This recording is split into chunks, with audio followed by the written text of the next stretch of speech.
The following is a presentation of Geekster Media.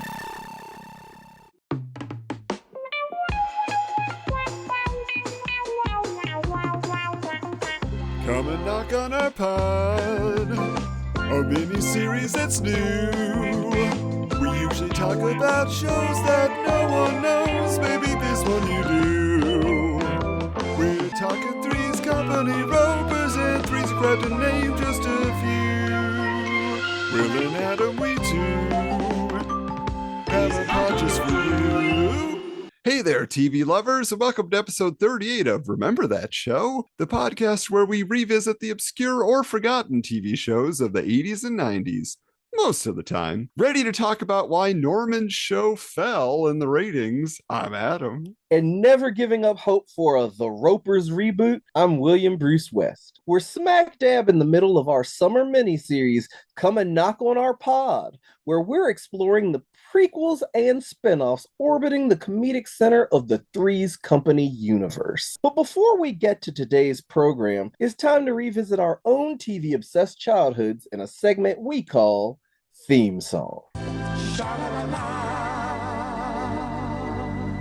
So, Will, our show today involves two characters from a popular series disappearing from the cast, being replaced. Now, this happens all the time in television for various reasons, but I gotta ask you, what was the most memorable departure just of an actor in a role or a character from a show in your TV viewing history? There are two that stand out for me, and they were both shows that I didn't watch religiously. And I think that's probably the reason. Like, I was just dropping in on them, but that was like the impression they made. So the first one, we always talk about this show, but MASH, because it was always in our like orbit growing up. You hear that theme song, you know, you stayed up too late. But like, there used to be a lot of MASH marathons, especially on like the patriotic holidays. It used to be like Memorial Day, 4th of July, and then 4th of July started going to Gilligan. So then it was like Veterans Day, but you just have like all day of MASH, and that's really how I watched the show. But McLean Stevenson, who played Henry, he was basically kind of the commanding officer for I guess like the first 4 seasons or something. But like in all ensemble shows, he kind of got a diva complex and thought that like he was the star of the show. So he decided to leave MASH and like strike out on his own. Like the show had done enough for it and he had done enough for the show. So it's a symbolic episode in a way, because I think this is the first time this was ever done. I've heard of it like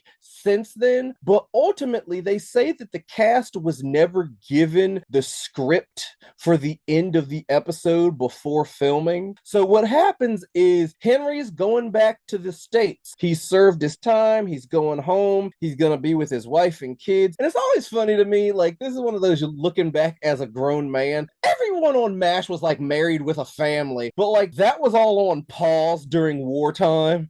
You know, like they were just having affairs with nurses and stuff, but that doesn't count. It's a different country. So like he's going back to his like wife and kids, and like they say their goodbyes to him and how they're gonna miss him. And I mean, this is kind of like, I don't know, it's almost like college or a trip abroad, where it's like you have all these memories with someone and you say you'll keep in touch, but you know you're not. And nowadays we have options and means to do that. We could email, we could text, but back then it was like, oh, we'll write letters and call long distance. But they knew in their hearts they were probably never gonna see Henry again, you know? And so they go back to like their day-to-day, they're performing surgery, and Radar comes in and he's like really shaken up. And we've never seen Radar like this before. Because I mean, he just read the script of his co-star for the past like 4 seasons, and he informs everyone how like they just got this telegram that a plane went down over Okinawa, and it was the plane carrying Henry Blake, and there were no survivors. They're all kind of shocked and stunned, but it's also they're mid-surgery.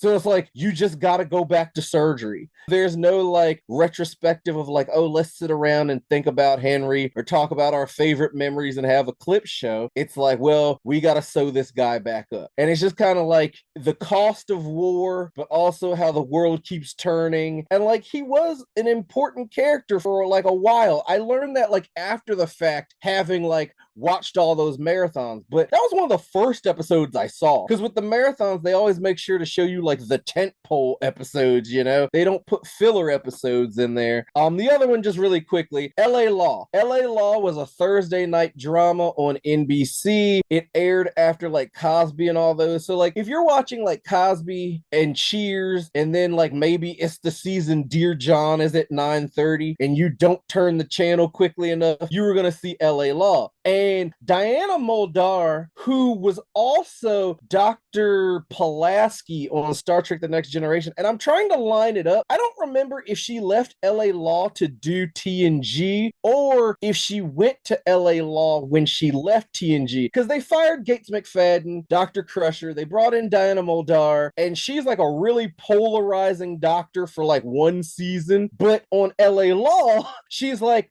a partner and she's dating one of the like founders of the law firm, and she steps into an elevator backwards and she doesn't notice there's no elevator car in there. So she falls down the shaft to her death. And that's one of those things, kind of like we were talking about on, well, that hasn't even aired. We did a guest spot about very special episodes. Well, and one of them I was saying was like Punky Brewster and like being stuck in the freezer. That stuck with me my whole life. Well, this stuck with me where I always check an elevator before stepping into it because it seemingly happens more than you think.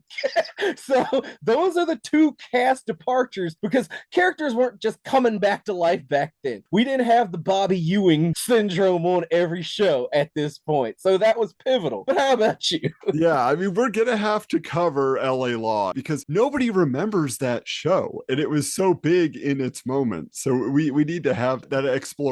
Susan Day was on there, right? Corbin Susan Day was on there. Blair Underwood. And the weird thing about that is he has said in interviews that his character was based on Barack Obama because apparently somebody knew about this young upstart law student in Chicago. Yeah, what? And I'm just kind of like, that was something you never heard about in the 80s, but like after, of course, when Obama's in office. And so like, I really want to find something that's like, oh yeah, we heard about this guy who like grew up in Hawaii and he was this legal wonderkin and you know, all this stuff. But I swear I've read that story multiple places, so we really do have to do LA Law. Yeah, that would be fun. Now, I do want to say, you're blowing my mind on the MASH news. McLean Stevenson is a joke that I have heard in pop culture on other TV shows be referenced and things like that. I've never known who he was because I've only known the Harry Morgan years of MASH. Apparently, I never saw the early seasons. So that just kind of blows my mind that there was like a whole other life. It's like my own family. My brother and sister are 15, 17 years older than me. So my family had an entire life before I was born that I'll never understand. And so it's that same deal for the first few seasons of MASH. I'm like, I don't know who those people are. I don't know. We don't really have a current one, but like there used to be generational stars who were the pop culture joke of they were too big for their britches. Yeah. I remember Joe Piscopo had that. Yep. And, like, we made fun of him forever, and then he got like jacked, but like he was never the star he thought he would be. And when David Caruso left NYPD Blue, he also had that reputation, and he made Jade and then like nothing else. And then he came back for like one of those alphabet shows on CBS. Yeah, it is funny how that works with each generation. But as far as this question that we've proposed to ourselves, I also have two, but they're very similar in the black and white 50s, 60s sitcom era, because we should remind everybody of our generation, we were forced to watch all the old sitcoms, you know, that basically pioneered that format. So it was I Love Lucy and, you know, My Favorite Martian and whatever, you know, like just constantly in rotation. But I remember the first time seeing characters disappear and not understanding was on Dennis the Menace, because I watched that on Nickelodeon all the time. And there's the original Mr. Wilson, and he looks nothing like Mr. Wilson from the cartoons, or I knew the cartoon actually in conjunction with the TV show because it was on at the time where Phil Hartman voiced Mr. Wilson, but he looks nothing like that character model or from the comic strip. He's just an old guy with glasses on, and he died.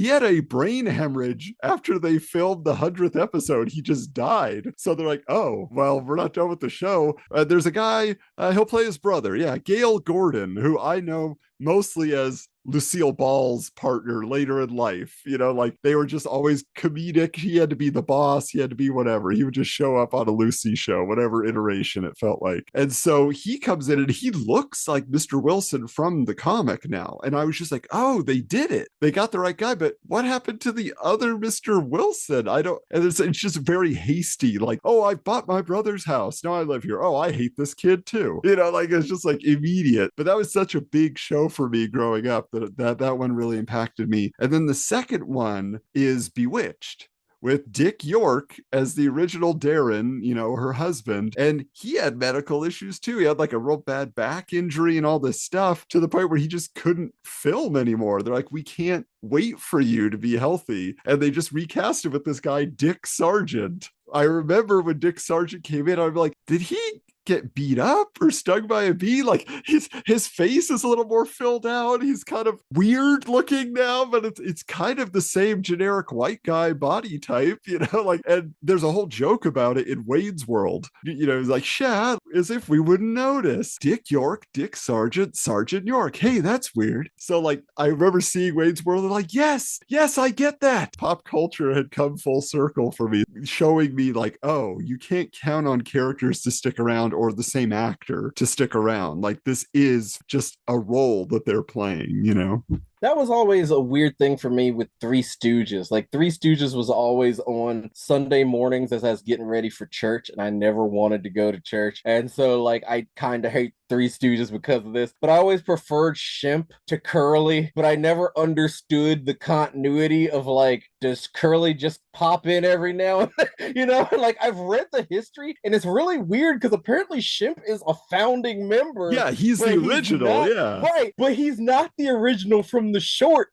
No. So it's like you grow up thinking like it's like rerun from what's happening. Like, oh, Curly's supposed to be here, but no. And then Shemp comes back, and it's well. And I thought you were gonna say Curly Joe Dorita, like other Curlys, you know, that they brought on later, just other bald fat guys. Because apparently they were trying up until like 1970. It was just like networks were like, y'all are just too drunk and too old, you know. But it's like they would not give up. Well, and it's sad to see old people hitting each other. Like, you worry about them. That's a different scenario than a 40-year-old guy smacking another 40-year-old guy, you know? Yep, Speaking of 40-year-old guys who we got to get into our show. So let's find out how the Ropers got the green light.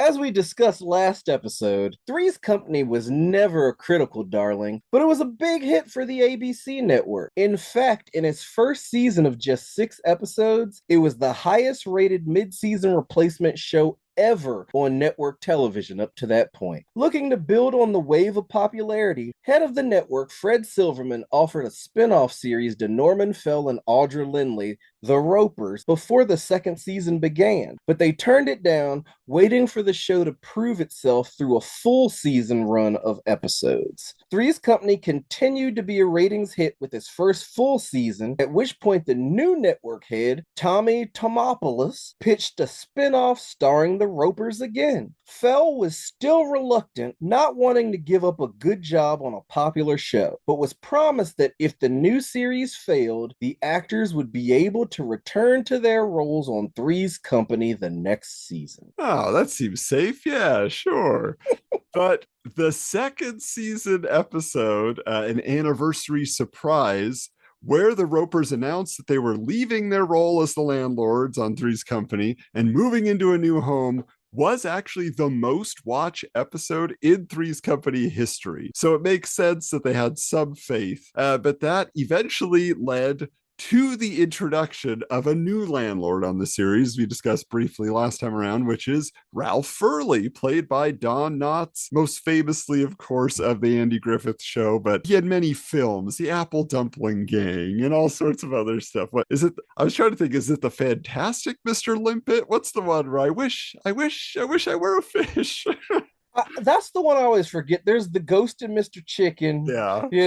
and like Apple Dumpling Gang rides again. Yeah. I mean, he was trying, Yeah, yeah. Obviously, we're going to be talking a lot about the Ropers and the actors who portrayed them during this episode. But what is your take on Mr. Furley when he comes in, when you were a kid, when you first get introduced to him? What did you think? I prefer Mr. Furley because I like Hollywood history, and that was Barney Fife. I knew that at the time, like growing up. And just like any long running show, I have this aversion to like the first few seasons. Like they're finding their footing, but also just kind of like the writing. I don't know if it gets better because sometimes it gets lazier, but like everyone feels more at home in their roles. So I love that episode when he shows up because all of Three's Company is farcical. Every episode is based on a misunderstanding, and like they think he's like this new like creep in the area who's just coming to like hit on girls, and everything he's saying is like not helping his cause because he never fully comes out and tells them, oh, my brother Bart bought this build, as like it's gonna be some changes around here. And so when they do find out, they think he's gonna evict them, and it's just all this. I like his energy, especially like we talked about it last time, in that once he settles into that role, he's just a very effeminate ladies' man. His actions don't fit his appearance. His appearance looks like he should have been Paul Lynde, but he's constantly chasing the ladies and failing at every turn. Like in my perfect timeline, the Ropers would have continued and he would have stayed on Three's Company, and they would have there would have been maybe a 1-season crossover like the Arrowverse. Every season there would be a whole like, oh, it's Jack's birthday at the Regal Beagle. Maybe there could be like a running joke between like Ralph and Helen. That's what I would have liked to have happened. But like, it sucks for Audra and Norman, but I think Three's Company was better for how it continued on. They couldn't have come back. Yeah, definitely. I mean, they were a great like foundational effort, for like the first few seasons, like you say, to be the authority figures, but also be the parental figures for these younger singles and whatever. But when Mr. Furley comes in, he is not that. He is just a goofball. Like he is just adding comedy. And again, the Ropers have their own form of comedy, which we're going to get into, but he is so outlandish. And just, well, we'll figure it out. He has his rhythms that you fall into. In fact, there are so many episodes of Three's Company where Jack is like imitating him. Like you could tell that John Ritter loved Don Knotts. It's just so fun to see them playing off each other. Plus, he had his takes to the camera also. Like he kind of filmed the Mr. Roper thing where he just had the big bug eyes. It's almost like sacrilegious to say this, but he did a screech. Yeah. He screws up his face and it's like, like it's not like a sly smirk to the audience. It's just like, oh, what have I gotten into here? But I also love that Ralph Furley is, we're not going to say an original character, but as much as I like Hollywood history, he never dips into the Barney Fife bucket for this character. He never comes in and is like, we gotta nip it in the bud. Like it's just like he's Hollywood royalty, but he understood this was a new, because even when he eventually goes to Matlock, he's Barney Fife in Matlock because they're trying to recapture that energy. Yeah. But like here is a different role for him. Yeah, and it's wonderful to see because again, he fits effortlessly into the cast. Like, again, I kind of complained, I know you love Terry, but I complained about Priscilla Barnes never gels with the rest of the cast, in my opinion. But I felt like Mr. Furley 100% does. Like, them accepting him and him just being the wacky guy who's going to come in and say something ridiculous or have a crazy reaction. That's what you need. You have Larry now established coming in, being the sleazy guy and trying to get Jack into shenanigans, so it's just like you said, all the pieces have fallen into place perfectly now for those final seasons. Had he been there from the beginning, I wonder if it would have worked as well. I think it needed to naturally happen that way, because it's almost like, again, we're refreshing everything, and Mr. Furley is a part of that, and now the show is kind of what it should have been. What the producers couldn't seem to figure out at the beginning when they were trying to reshape Man About the House. They're like, no, we'll just follow it exactly. That worked initially, and then they finally said, well, no, now this would work and this would work. Yeah, let's do all this. It's being forced upon us by circumstance, but we're making it into something fantastic, which I think, for me, I've always said, like, the Mr. Furley years, that's Three's Company to me. The Roper's years are not. Like, I always remembered them from the show, but they weren't like a key component of Three's Company for me. I don't know where the show goes with 8 years of the Ropers. Yeah. With Furley, if you notice, when they bring in new characters, that character sinks or swims based on how they interact with Roper. Lana doesn't work because it doesn't work with Roper. But one dynamic that I don't think gets talked about enough is Roper versus Mr. Angelino. Mr. Angelino basically owns Jack's Bistro. When like Jack finally opens his restaurant around, was it season 6? If we go back to like the pilot, that was Jack's dream. Right. So once we get to like season 6, Jack finally gets to open up his restaurant, but the property and everything is owned by Mr. Angelino, who I think was kind of in cahoots with Dean Travers from the cooking school. Speaking of deans, if you don't have in your mind who is Mr. Angelino, what does he look like? He is the guy from Ghostbusters that kicks out the Ghostbusters from the university. You are a poor scientist. I love the real Ghostbusters. Those movies, I remember the second one more than the first one. I'd believe you.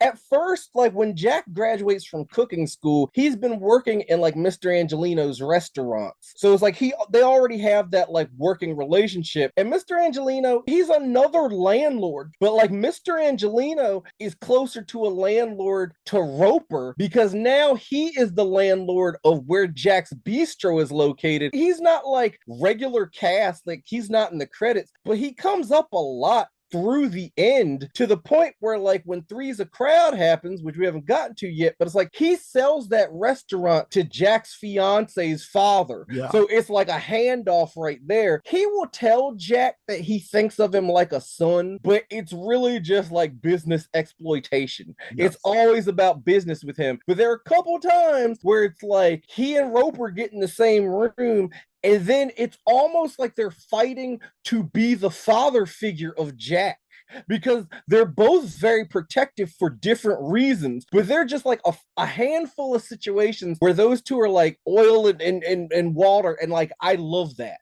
Like we didn't get enough of those interactions. Interesting. Okay, well, we have some new dynamics we have to discuss with this spin-off series, with the Ropers getting their chance to shine in the spotlight. So let's find out how that show came together in our elevator pitch.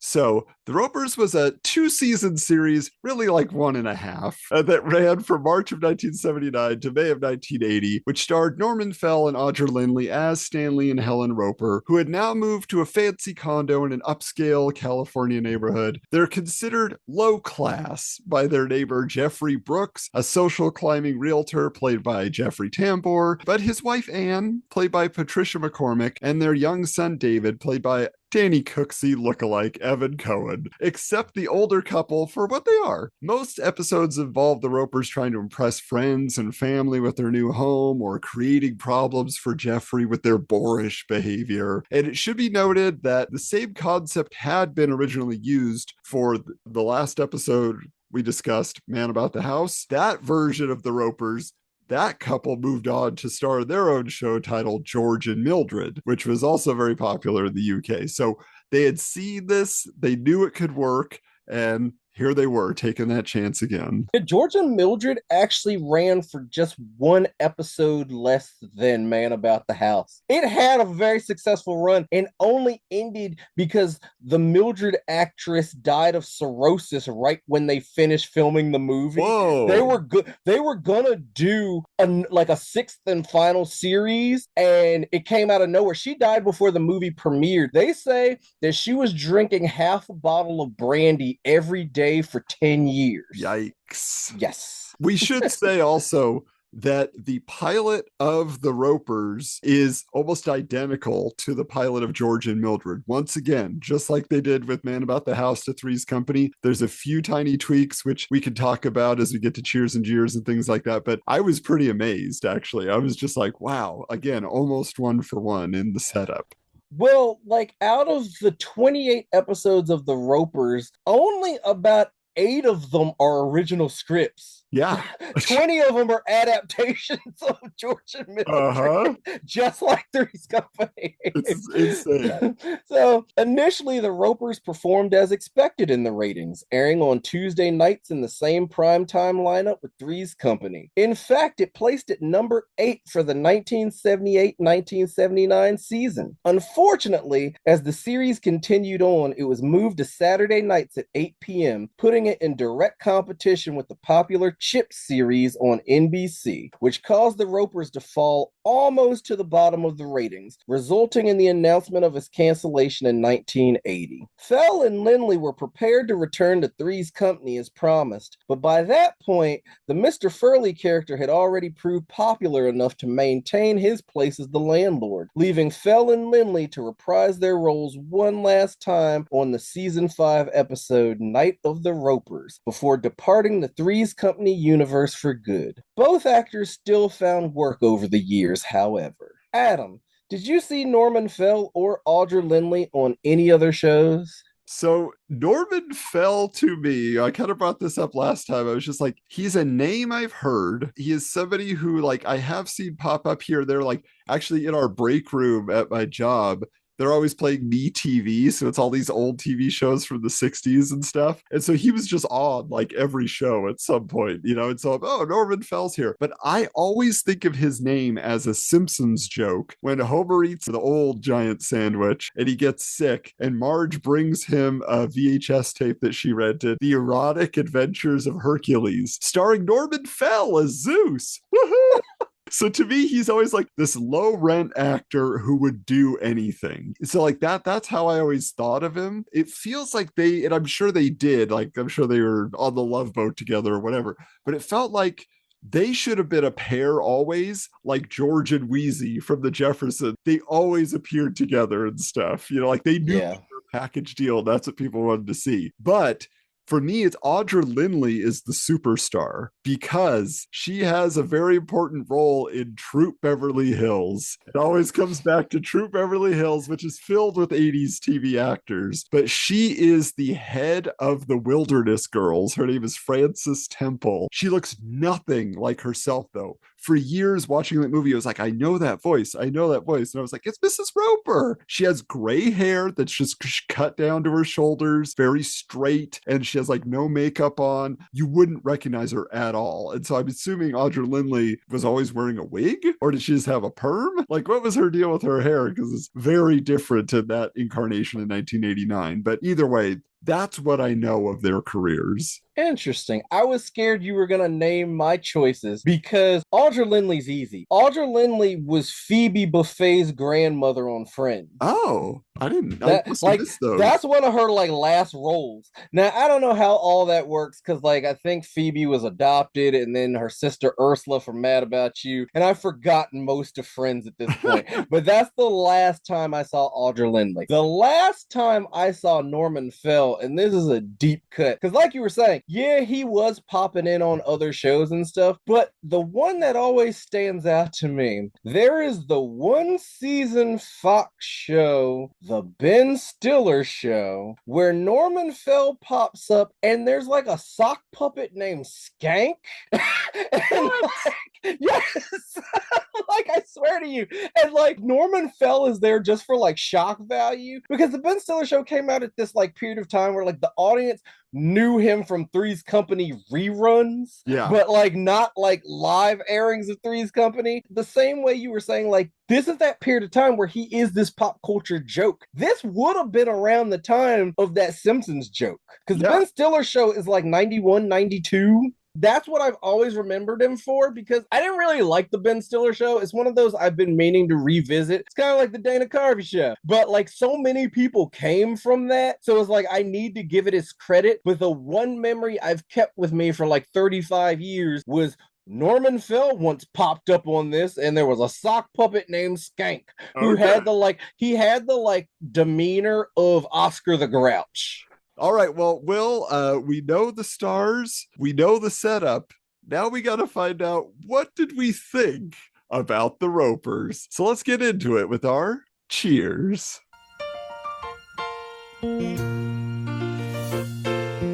So I do have to ask this. You have seen the Ropers in the past, yes? Like you've been able to catch it and watch it? Okay. Now, was this always part of like a rotation of Three's Company episodes? Because I know in syndication, they would kind of mix in a few Ropers episodes and things. There are only 2 episodes that are commonly in the Three's Company syndication package. But the same way I was talking last episode about like Three's a Crowd, they did the same thing with the Ropers. The Ropers aired randomly after some Guffy Rinker infomercial at 2:30 in the morning, and like they would swap them. So I'm already having trouble chasing Three's a Crowd, but it's like once they would run through the 1 season order of Three's a Crowd, then they would start plugging in the Ropers. And once they'd get through those 28 episodes, and again, it's not every night, it could be once a month, it could be once a week. You never knew. So that's how I watched the Ropers out of order over the span of a decade in the wee hours of the night. So there's certain things that like even researching for this that I had forgotten. There was this whole like movement. We talked about Dennis the Menace earlier. At this time in TV, there was this whole like trend of if you've got a curmudgeonly old guy, pair him up with a little girl. Because like All in the Family did that, if you can believe it, in Archie Bunker's place, you know? And the same thing happens here. They find, and I forget what she even goes by now because she's had like 3 different stage names. She's like a voice actress at this point. But they find this like tomboy living in their like cellar, and then she just like joins the show, you know? Yeah, this is crazy. Let me explain this real quick. So so they walk into this extra room, this like storage room in their new place, and there's a curtain, and then Mr. Roper like figures out behind the curtain there's a little girl sleeping there. And a little girl, she's just a tiny like college student or whatever, you know, but like she's played by this gal, Stevie Valance, and the character's name is Jenny. And like, so she pops up and then she's like, I'm going to take off. And like, no, you stay. He thinks she's stealing stuff. Mrs. Roper's just worried about her. And they have this whole conversation like, what are you doing here? Like, what? She's like, well, after I finish my paper route, then I come into your house and I sleep here at night because you left the window open. And she's like, I lost my place to live, you know? And then she talks about how she was basically being sexually harassed by her old landlord. So she ditched her old apartment, and then now she's an art student at an art college, and she has a paper route to make money. She just didn't have a place to live, so for 2 weeks she was squatting in their house, and they realize she's a good person, and she's not like a runaway. It's not that sort of scenario. It's just like she's a person who found a place. She's like, this is gonna work for now while I'm trying to get myself together. And then they just say, yeah, why don't you just stay here? Like, I think after those initial episodes for their first season, as they call it, they were just like, well, we need more than this. It's kind of like what you said. What do you do with the Ropers? You know, so they add her in there. But I mean, she is kind of a breath of fresh air. I like her as part of the cast because I was feeling that just for the first few episodes. It's more a Jeers thing, which we'll get into eventually, but it was just like they could use some fresh blood, and the casting aside from the Ropers is not doing it for me, but we'll get into that in a minute. So did you like Jenny? Like, you bring that up. Yeah, I agree with you. I like her introduction because it circles back to a problem with the show that they couldn't rectify. This is probably a jeer, but it's all going to work together. There's a very early episode in the run where Helen Roper basically gets baby fever. Now, I can't really remember. They do the same thing in like Man About the House as they do in Three's Company. We know Stanley fought in the war. We don't really know what war. It's probably Korea, but like we're never really given ages on these people. But from my age watching this to my age now, I was pretty sure the factory was closed for Helen Roper. And medical science wasn't that great in 1980, but they still do the rounds of going to doctors and all this stuff where people are trying basically not to laugh in her face as far as like, you'll never be a mother.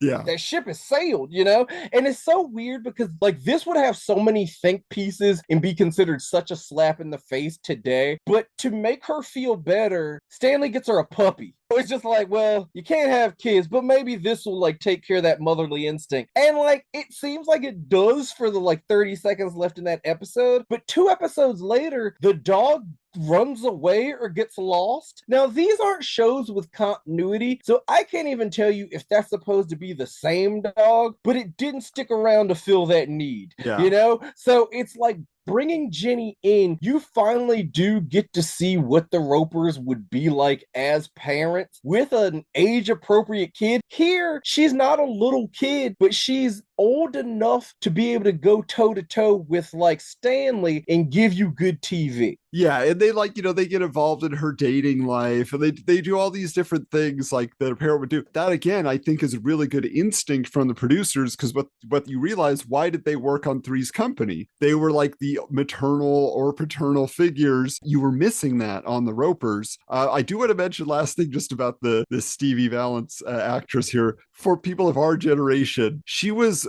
that? I don't remember how they pronounced her name on the show, but the pink kangaroo on Zoobilee Zoo. Because as soon as I heard her voice, I was like, I know her. I was like, she's from Zoobilee Zoo. But I want to go back real quick to the first 6 episodes or so without her. I guess it's more than that. It's like 18 episodes. She's second half of season 2. But the good thing that I'll say is that, you know, sometimes the instinct is, well, they have their own show now. The dynamics are going to be different. They are the same characters they were on Three's Company that they are on the Ropers. They're written the same way. Like, it's very comforting in that way. Like, if you're looking for a transition that makes sense, you're like, okay, like at least when it's just Stanley and Helen, it's very familiar and you don't feel like, oh, well, they've totally changed the dynamics or they've given them a different focus or whatever. Like, you get more of them, obviously, but I always felt like the Ropers were in their own show on Three's Company anyway. You would just go between. You'd have half the episode was the Ropers, half the episode was the roommates. So then they would cross over a little bit in the middle or the final climax, and then that was it. I definitely agree, but I think what stayed the same was the core of the Ropers. They do have slightly tweaked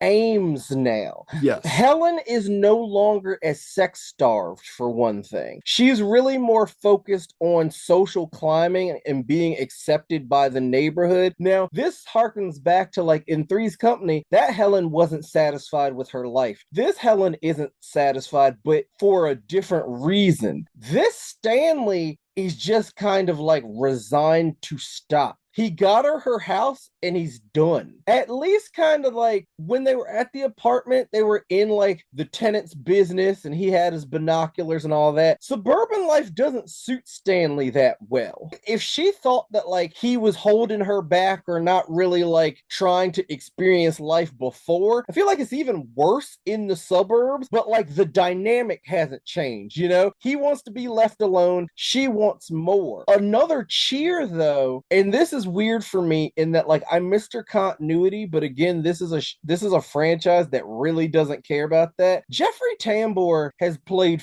4 different characters in the Three's Company universe. 4 different characters. He's played this guy, but he's also dated 3 roommates. moments with different personalities. He's not always playing the same guy. But I will say there are only two people who could have perfectly played this role at this time. It was either Jeffrey Tambor or David Ogden Stiers. If you don't know David Ogden Stiers, he is Winchester from MASH. That's where I was introduced to him. And he's like later MASH during the like Colonel Potter era. But he's Major Charles Emerson Winchester III. And he's a lot like Mr. Feeney in that you think he's British, but he just has that upper crust way of speaking, that mid-Atlantic sort of thing. And so he could have done this role, but I don't think he would have auditioned for this bawdy show. But I think Jeffrey Tambor is perfect here. I think his family is perfect. Like his wife, she does everything right. She is a genuine friend to Helen. She is willing to give the benefit of the doubt to Stanley, knowing that he can be in the wrong. She knows Jeffrey, her husband, can be in the wrong. She's a fair diplomat there, but also she's hot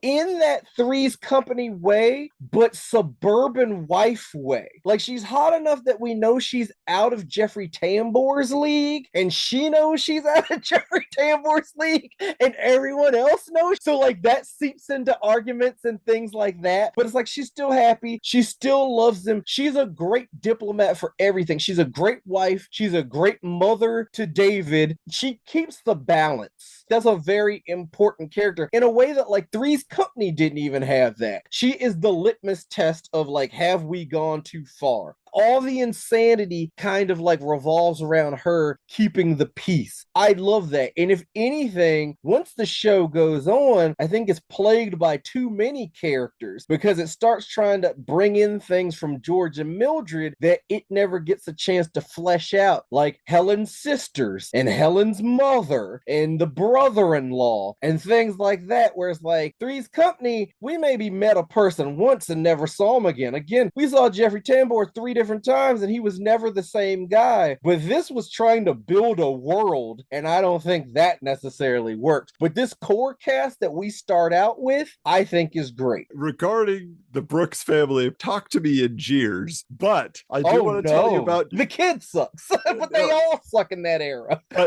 So I had a Mandela effect deal with Jeffrey Tambor being on this show because I had a vague recollection that it existed. I definitely didn't watch it a lot as a kid, but it did come up in a rotation at one point. And I remember like, this is the Ropers in a different house, and there's a tall, bald guy in a suit. And I, for all my life, until we did this show, thought that it was George Weiner. And I don't know if you know George Weiner. Of course I know George Weiner, who will end up in She's the Sheriff with Suzanne Summers, yes, which we need to come back to. If we can find it, yeah. Or Spaceballs. Everybody knows him from Spaceballs. He's Colonel Sanders in Spaceballs. And so I always thought he was that guy that was on the Three's Company spinoff, but it was Jeffrey Tambor. And that would have been great casting. Yeah, he could have pulled that off. Yeah, definitely. So that was just a weird thing. But also on Patty McCormack, for those who don't know, I don't know, Will, you know, you're not as much of a cinephile as I am, but her most famous role is as Rhoda, the little homicidal girl in The Bad Seed. Have you heard of The Bad Seed? Yes. And so she is that little girl. She still appears at conventions, you know, horror cons and stuff, as Rhoda does signings and stuff. People bring The Bad Seed to her, you know, in posters or whatever. So that was her... how's she looking these days? She keeping it tight? I mean, yeah, you're right. She is like beautiful on this show. But that's the weird thing. I don't think she ever had another like starring role for even, you know, 20 episodes, let alone, you know, the 28 of the Ropers or whatever. Like she always had one-off guest appearances on a lot of shows, maybe like a brief recurring, you know, 2 or 3 episode run, but I don't think she ever had a main cast role again. She's built like Suzanne Summers, but you think she went to college. It's one of those things. Like, got common sense, yeah. They knew what they were doing when they were casting her. It's like, who's the Suzanne here? It's not gonna be Audra. So what are we gonna do here? But yeah, like I looked her. She's 80 years old. She's no Miss Bliss, but she can. I might go to a Monster Mania to meet her. Yeah, that you might go there and be like, oh, the Ropers, right? She's like, huh? But I do want to say, like, we're talking about the cast here. Like, they at least made an effort to bring on the Three's Company cast for one episode. So there is an episode where you get the crossover, which I'm sure was a ratings ploy. It's like, Oh, yeah. this is failing. Let's tell the Three's Company cast is going to be there. Just in terms of what we know now, the idea of being too smart for TV, I love that did happen, that they didn't just say it's going to be over here in its own universe, because they do mention Jack many times. Like there's one where she's like throwing the party to impress her sister. And so she's like, oh yeah, Jack gave me this recipe. I'm going to make this, and the scenarios are fine for like, the farcical nature. It doesn't go as high as Three's Company, I would say. But like there's, for example, there's an episode where they get their power turned off because Stanley won't pay the bills. He's still cheap, like nothing has changed. Stealing it from the Brookses. Yeah. First he tries to plug an extension cord, but it won't reach. So it's the classic thing of, oh, I'm going to run through this door and go to another place and get the food and come back from the other house, or the wine was chilling over here or whatever. It's that classic. It's a little suspicious, but I guess we'll just let him be helpful all of a sudden, Right. So it's a lot of those scenarios and misunderstandings, again, that you're used to, that you would expect from a Three's Company style show. Well, it's like we were talking about in the last episode, and it's still here where it's like, I learned a lot from this show. This is going to sound so boomer, but like, you used to learn things from TV, like just growing up, or like there are people in other countries where they're like, oh, I learned English by watching this show. But then we hit this era where like TV started getting risque, and then shows would say like, well, it's not our responsibility to educate you. And then that like fell off, So it's like from here, I learned about like basically HOAs. Because I mean, I grew up in the suburbs, but we didn't have an HOA. So I never understood why Jeffrey was such a czar about the neighborhood and about like certain things needed to be like kept up. There are people in my street who didn't cut their grass all season, But it's like that wouldn't fly here. And then even researching for this episode, I didn't realize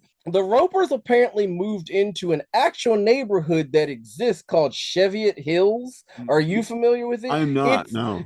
It's like an LA suburb. It's like between like LA and Santa Monica, but it's very ritzy and Tony because it was underdeveloped until like the 20s. And then it really had a boom in like the 50s. But if you look at like everyone who has like lived there at some point in time, Lucille Ball lived there. It's a crazy list. But when you think of like these people could have been neighbors to the Ropers at this point in time, I understand why Jeffrey took this seriously. I mean, Michael McKean, Ray Bradbury, Ty Burrell, Travis Barker from Blink-182, Vic Damone, Buster Keaton, Laurel and Hardy, like Alex Haley, who wrote Roots. Like this is a very like storied neighborhood. So when you think of that, and now when you think of like how much Helen and Stanley would have had to have worked to even convince themselves that they belonged there. It's almost like we're saying with Man About the House, where it adds that extra element knowing that it was a church-owned property where they're doing this subterfuge that Robin is a homosexual to make it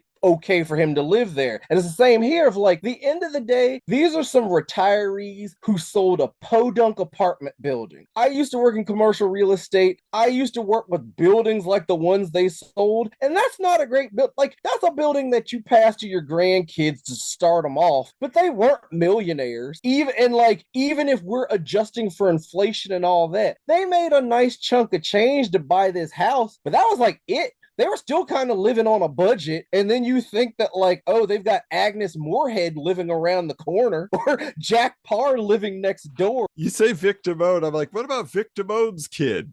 Chris Tucker? Have you seen Money Talks with Chris Tucker? Very, very long time ago. That's the running gag in that. He says he's Vic Damone's kid. So that's the only reason I know that name. Well, Chris Tucker has only played two characters. There's The Fifth Element and there's everything else. So But yeah, I mean, Michelle Phillips, Ronald Reagan's daughter, Shatner. This is a crazy neighborhood, and you think that like Stanley and Helen Roper just casually move in here? I wish they could have had some of those guest stars. We know Lucille Ball I would have done know. it.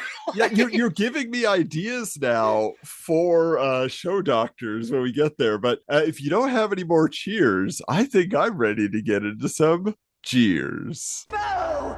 Boo! Boo! Okay, so here's my consideration for this show is Three's Company. It was almost a last minute thing, but they got the casting right. And even when they had to recast, even though there are a few bumps in the middle with the two cast members that are just like, okay, this actually isn't going to work, but now we found the right group. I think the casting on this show is off.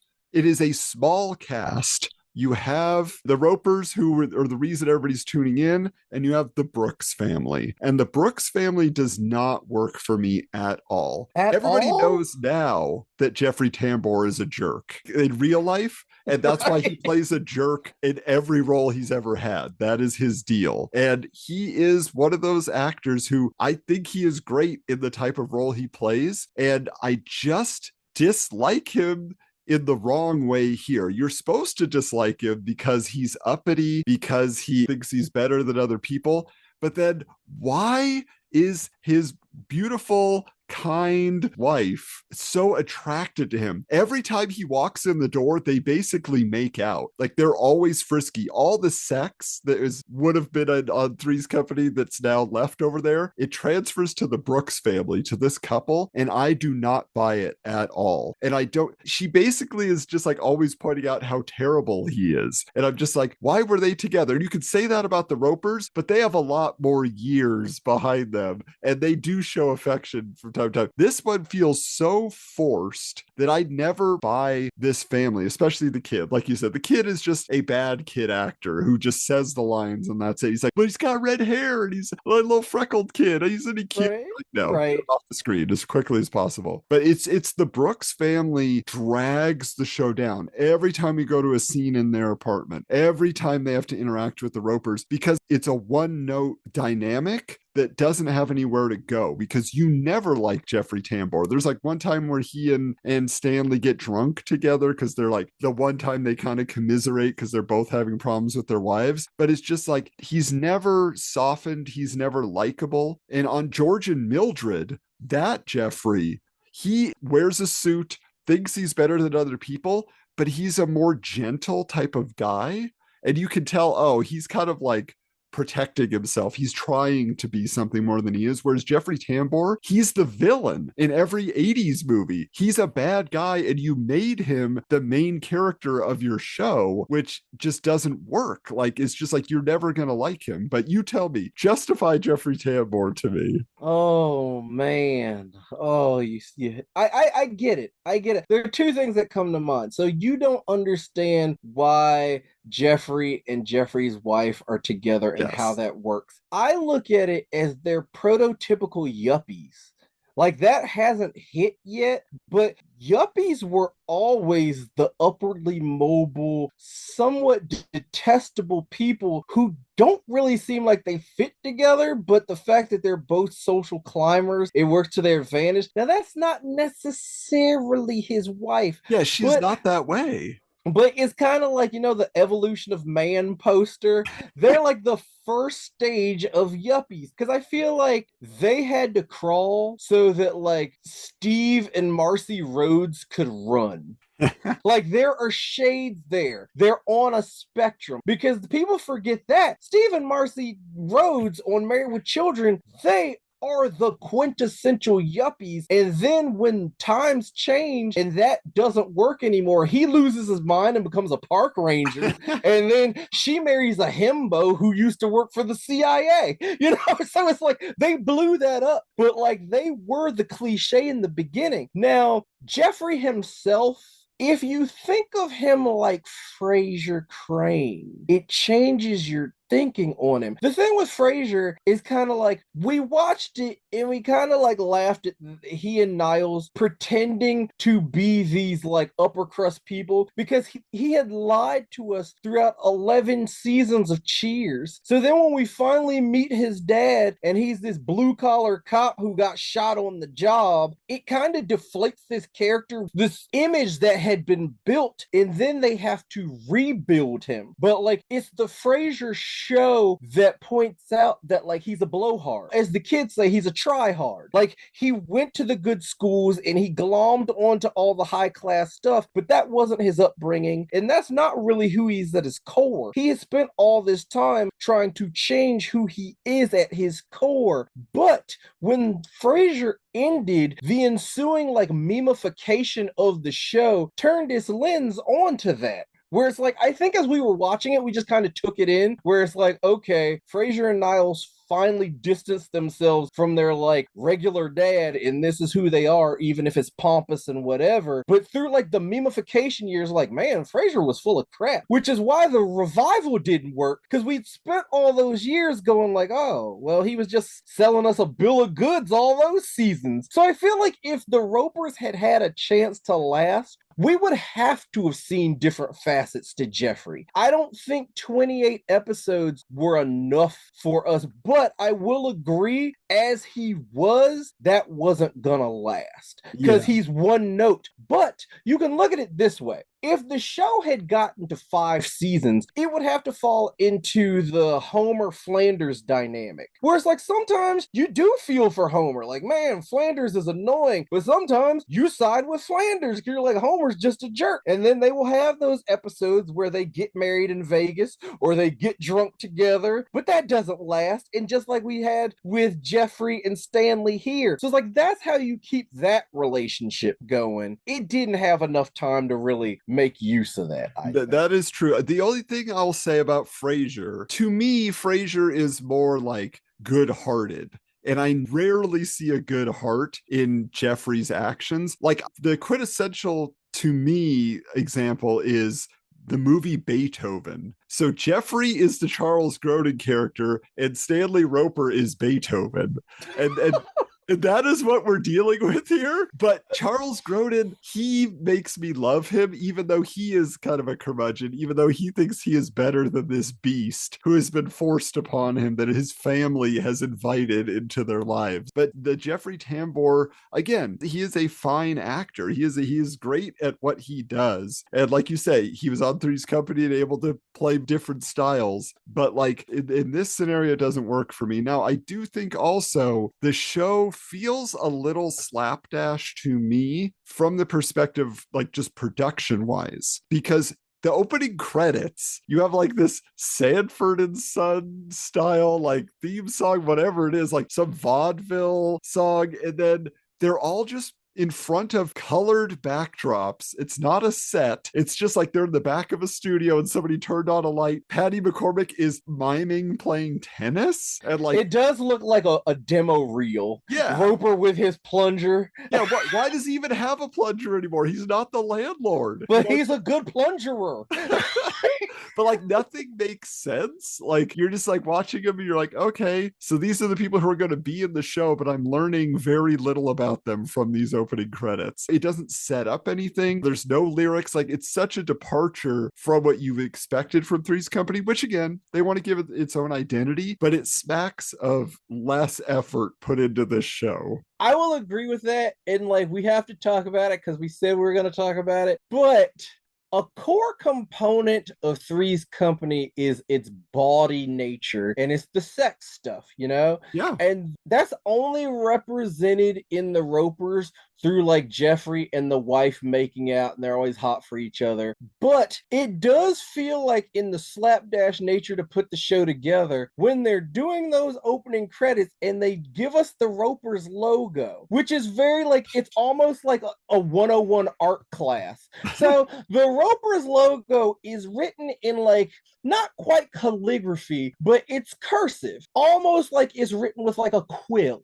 You know, you're not writing this with a Bic. Like this is a fountain pen, right? And they're writing the Ropers, and it's like white letters. But then at the very end, there's a splotch. Now, the splotch is symbolic to show that the Ropers are putting on these airs of like, we belong in this neighborhood. This is who we are now. But the splotch is like, but we're still a mess. But the problem with the visuals of the splotch is it roughly looks like what they call a money shot. This is the title card of the show. So it's like trying to trick the audience into like, remember the sex stuff? Well, it's carrying over here. And it just doesn't work. Like I feel like I get what they're going for. Maybe I put more thought into it than like they did. But like that's how it has always come across to me. Yeah, it is very jarring. You're like, wait, what am I looking at here? What are you trying to represent at the end of this cylindrical line that's going underneath the text? Like, it's weird stuff. And again, lack of a memorable theme song, just like that. How many people just remember a show because it had the best theme song ever? They're like, do you remember any plots? No, but that song, and then it lives on forever, you know, like, so they dropped the ball in being able to give you something. I remember it, but see, I'm weird like that. Like same with Three's a Crowd, because of its rare nature, I have like locked in every tidbit I could about it. So like the Ropers is like, it's public domain circus music. When the carnival comes to town, the like crappy one that sets up in the Montgomery Ward parking lot, this is the music that it's playing, so they don't have to pay royalties. And it's also jarring because this is the point at which Three's Company is starting to go on location for their credits. In the beginning, they will use the like, it's not footage, but it's still filmed on set. Like, oh, they poured water on Chrissy sunbathing. But eventually they're going to go to the pier. They're going to go to the zoo, and like that's a big thing every season. It's like, oh, where are they gonna be this time? You know. And the Ropers is like you said, it's the it's a demo reel that's the same quality as like a late 80s video dating tape. Exactly. Like it is not polished, it is not professional. It's just like, well, the network's waiting, we got to do something, here's a plunge. Yeah, and it does feel like, just in the writing, I'm mentioning very briefly, but it feels like they couldn't spare anybody from Three's Company, so they didn't get any of the good writers. So there's really not great jokes. There's nothing fun about the way the show is plotted or anything. And to that end, the last jeer I have is just Three's Company was bolstered so heavily by John Ritter's physical comedy. And that falls to Norman Fell on this show has to become the physical comedian. He's a 50-year-old dude who just cannot have the same energy. And believe me, he tries. Like, it was embarrassing when Lucille Ball was doing it, you know, in this era and in the 70s, you know, when she kept having a new Lucy show. And it's the same for Norman Fell. Like, there's an episode where he is trying to get into what he thinks is a tin full of cookies, and he's like rustling with it. Then he finally opens it, and then flour flies up all over him, and his face is just caked in flour. Then Helen comes in. She's like, what happened? They have their banter. But it is so embarrassing to see a man of that age covered in flour, looking ridiculous for like a 5-minute scene. And like when he's running back and forth, like I said in that other episode, between the apartments, it's sad. It's like the Three Stooges that we talked about earlier. It just doesn't work, and you worry about the person who's having the accident that's supposed to be comedic. When it's a 25-year-old guy like John Ritter, you're not worried. You know he's going to pop back up, and it's funny, his reactions. And Norman Fell, that's not his shtick. You should actually tell us, what is his shtick, Will? Like, why do you love Norman Fell? And do you feel like what they tried to make him do here works as well? I love Norman Fell because he broke the fourth wall, and he did it before Deadpool did. Like, now I think we're used to it, but like, that didn't really happen. But like, I think Lucy and them would do it occasionally, but it was almost like a blooper they kept in. But like, he did it intentionally. If Yeah. he thought he got off a good zinger on Helen, he would look at the camera, not even directly at the camera, in the direction of the camera, because he was still old school enough to know you don't look at the camera. Yeah. But he still looked at the audience and he would smirk, like, got her there, you know? And like, I love that. But you're right. I mean, I just did the math. He was 56 at the time. And it's like looking at those pictures of the past where I'm like, I thought that dude was 72 years old. Yeah. You know, he was 74 when he died, and that was 98. People just aged like crap because they were smoking and drinking for breakfast. But I'm just like, 56 was too old for that. Yeah, it doesn't work as well for, again, what I think there was going to be an expectation. This is just Three's Company too, you know, but basically like we're used to a certain energy or we're used to a certain style of joke telling and all of that. And yes, you're going to expect it's going to be a little bit different because it is the Ropers and we knew what their part of the episodes were like. But yeah, I just think they couldn't quite keep it up. And this is going to be my part of Show Doctors, is how they could have remedied that. But that is a missing element, or rather something they attempted that they found out was missing from the ability of their lead actors. It's one of those shows that I feel they got a little greedy. That's really just what it comes down to. The network said, because the actors were reluctant and they just, a new network head says, okay, now we're going to do it this time. You know, it's just like, this is going to work. People want more of this. We can have a whole new set of advertisers on a whole other show and we can make all more money for people tuning in, and then we tank it for whatever reason we do that. But it felt like all greed based and not creatively based. Like, we have a great idea, we're going to do this. Yeah. It was certainly greed based when they pitched it after the first 6 episodes. Yeah. You know, like that was too soon. But there is an argument out there that they were actually screwed over by Suzanne. Ooh. Because this corresponded with when Suzanne is about to make her play for her increase. And the problem they found was that when they replaced the Ropers with Furley, that meant they only had 1 salary to pay as opposed to 2. Yeah. So they're already saving money there. And there's a story that when they got moved to Saturday night and the ratings tanked so much, Norman took a flight to New York to ABC headquarters to plead for them to move the show back to a good time slot. All of this is happening in the background. Suzanne's about to ask for more money. And then when Norman goes back, and he's like, all right, well, the show's clearly gone. Let's go back to Three's Company. What the network ends up doing is they sit on their option until it expires, because contractually they kind of had to let them back, but they were dealing with the Suzanne stuff. And once that got resolved, they waited until a month after their 1-year contract option expired. And then they're like, yeah, the show's done. So they were left on the hook. They weren't canceled immediately. So there was a glimmer of time where Norman and Audra thought they really were coming back. We look back on it now and it's like, oh, well, they got screwed over. But like, there are all these other things at play where it's like, is there a timeline where Suzanne doesn't make this money play and maybe it doesn't rock the boat? And like, what do you do there? But like, the Three's Company historians think that's what played into it, because it wasn't as cut and dry as, oh, they tried to come back and Furley's here and guess you're out of luck. There was a lot of weird network stuff, because Audra has said that there was a late season surge in the 2nd season that had them ending the season at 25th. Now, when they moved to Saturday, they were 52 out of 61 shows. I don't know why they did it like that. They were in like the bottom 10, but they did pull the plane back up.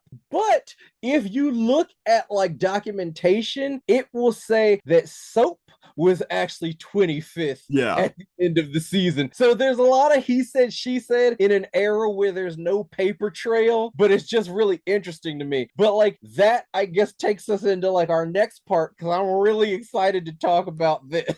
Yeah, we have to see, okay, could it have been saved then? Let's say the network is like, okay, we're sorry, you can't come back to Three's Company, but we've got this vehicle for you. Let's give it one more push. We're going to bring Adam and Will in as the Show Doctors.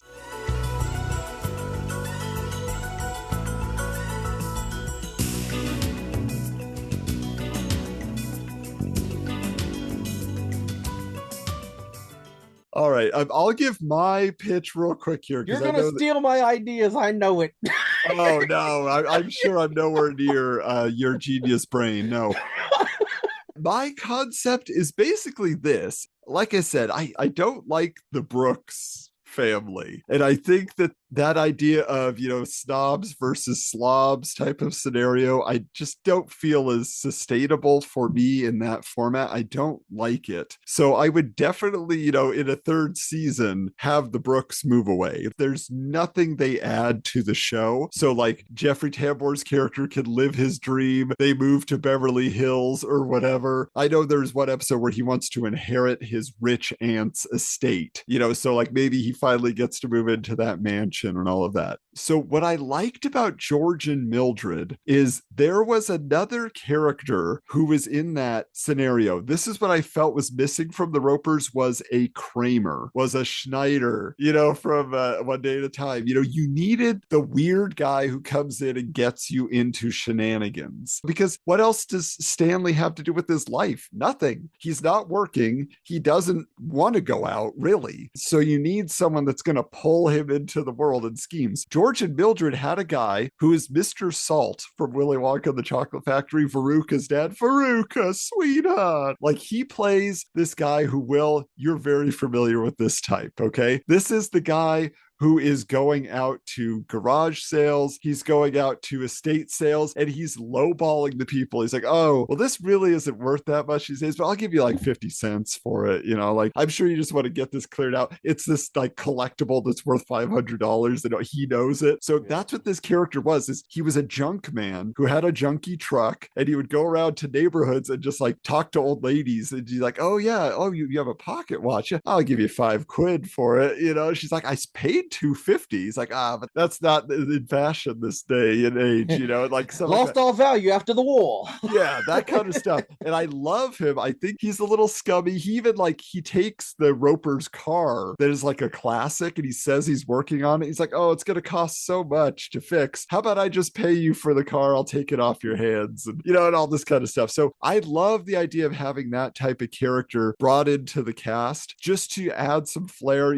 Jenny can stick around if she wants. That's fine. She could be kind of the new Patty McCormack character. She could be the new voice of reason. I kind of feel like maybe like she's still got like life challenges and stuff that she's dealing with. They're going to consult her on. But I feel like she's also hip with the current state of the world. So she could, give them what they need there. So I feel like you have those players in place, but then is there a new scenario? They need to have a new ambition. Like you said, with Mrs. Roper, the social climbing, I don't know. Like, that's just not appealing to me. Like, I'm going to try to impress people all the time. That's a few episodes. That's not an entire series. So I'm wondering if she could get into, I don't want to get her to like acting or anything like that, but I'm trying to think of that she could take on like a more interesting role. Is she going to become a teacher? An unexpected twist that brings in new scenarios on a regular basis. Like, I just want the unexpected. I know like Three's Company is like, there's a familiarity in the rhythm and all of that, but I think the Ropers needed to be something different, needed each episode to just be a wacky new situation that they're reacting to, not their quiet life together, basically, like with occasional little social situations that are silly. So that's really what I want. But ultimately, it's just, I want the Kramer. I want the breakout character who overshadows the stars, and everybody loves that character the most in the end. And he gets his own spinoff. Then he eventually becomes center square on Hollywood Square. Yeah, that kind of guy. The Jim J. Bullock. Yeah.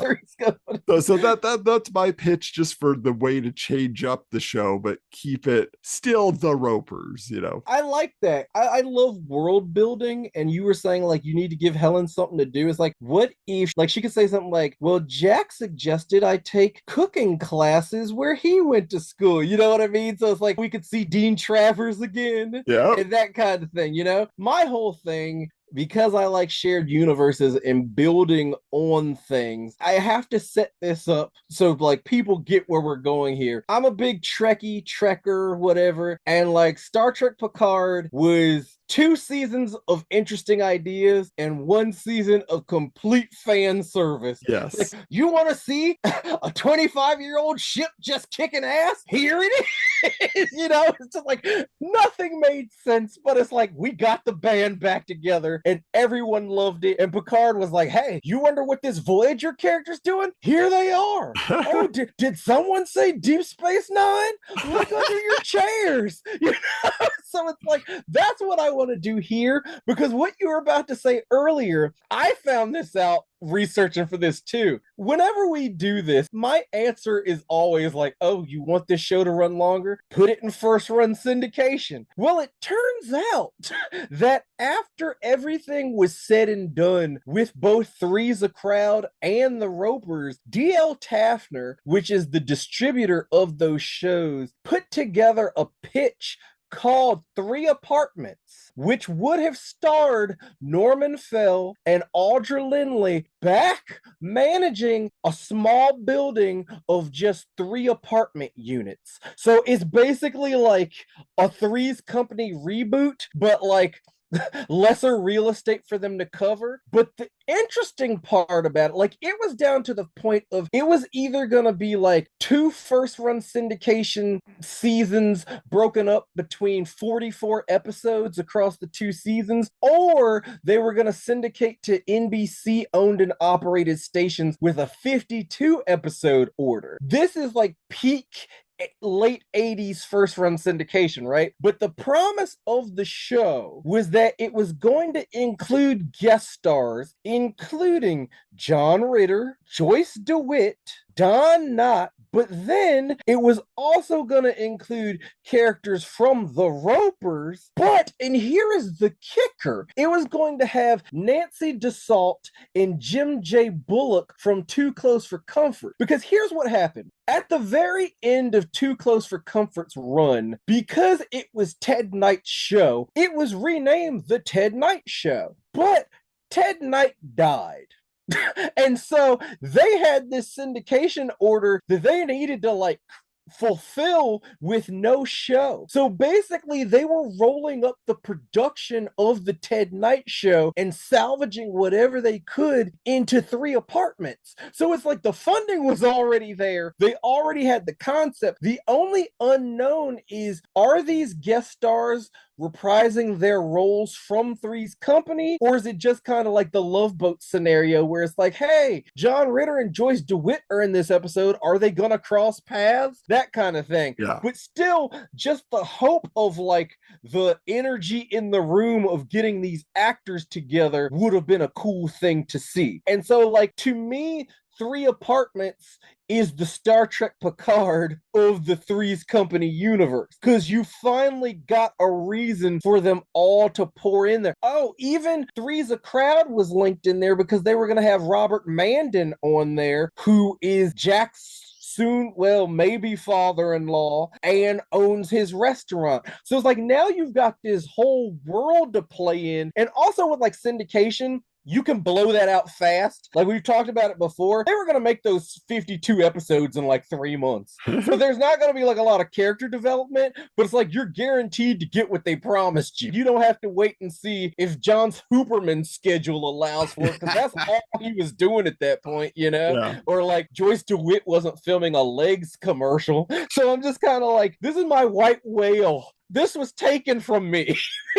this would be my favorite TV show of all time. This is what they should have done. Yeah, well, and it fits into what you were saying earlier, the idea of if they're really in that neighborhood, whether it's a different apartment building, like it could be just an extension of the Ropers, and you could have the celebrities that live now in their area also coming by the apartments, or whatever. So like, I think you could definitely work that in to like having your rotating group of guest stars. And again, stars of yesteryear, most Right. likely. Because those are the ones we can guarantee because they still have their numbers in the Rolodex. But you can also have your like, hey, Lucille Ball's car just broke down in front of and then like get to see her play off Norman Fell because we know they know how to call her. And they get to toss it off like the apartment would look similar but updated for like late 80s. So there'd be neon, kind of like when Facts of Life turned into Over Our Heads from Edna's Edibles. Glass Like, blocks in the windows. glass blocks. Yeah, that's how we would know it's the 80s. But like you could bring in your Gail Gordons. You know, it's one of those shows that when it starts, the crowd is just screaming because they're glad to see him again. It's like when Al Bundy entered any scene because that's the era. But they just say something like, man, Helen, you know, I'm so glad we sold that house. That just wasn't us. She's like, yeah, Stanley, you seem so much happier running an apartment building again. Yeah. And there you go. That's all you got to do. That's it. That's it. Yeah, we need him back to that role. So yeah, so I think that is definitely a good, strong pitch. And I think it would have breathed some life into the show that at the very least, it's like the sitcom version of The Love Boat. You know, you can call The Love Boat a sitcom, but I always felt it was like one step above that and Fantasy Island. They were almost like dramas because they were hour-long shows, right? So But Love Boat sporadically has a laugh track. And then it was also edited down to 30 minutes for syndication. So there's two different versions out there. But speaking of syndication, I forgot to explain why 3 Apartments didn't happen. So even though everything seemed to be aligned, I mean, rest in peace, Ted Knight. But like what happened though was they couldn't get interest at that point because of the oversaturation of syndicated shows. So we didn't get Three's Apartment because of Small Wonder and What a Dummy and Mama's Family and Punky Brewster and countless other shows we've already discussed. The marketplace was saturated, so it just fell through. Yeah, sad to say that the Ropers never got their second shot, but hey, we still have one more shot to go. That's right. We got one more episode in our Come and Knock on Our Pod series. We are going to look at Three's Company, The Next Generation. We're going to look at what was going on when John Ritter moved to an apartment with just one lady. And so we're going to find out how that all came together and what those adventures entailed as we talk about Three's a Crowd. So we invite you to go find Three's a Crowd and give it a watch and get familiar with it. If you were like Will, waiting at 2 a.m. in the morning, hoping you were going to catch an episode, you didn't see them all, now you can. Stay tuned, stay connected on the socials at Remember Show Pod. You can find us. We'll give you the updates there. We'll give you even a link as to where you can stream the show, but also stay connected with us individually because we're always excited about something. So you can find me at Hoju Coolander and Will. You can find me at William B. West. And we should say, if you missed it, recently we were both on an episode of the Totally Rad Christmas podcast talking about an obscure cartoon series, Rubik the Amazing Cube. And that ended up being a really fun and wild episode. So make sure that you check that out. Totally Rad Christmas. There's a fantastic podcast hosted by Jerry, who loves the show. So thanks for checking out this episode. Be sure to come and knock on our pod as we talk about Three's a Crowd. But until next time, we're changing the channel. This has been a presentation of Geekster Media.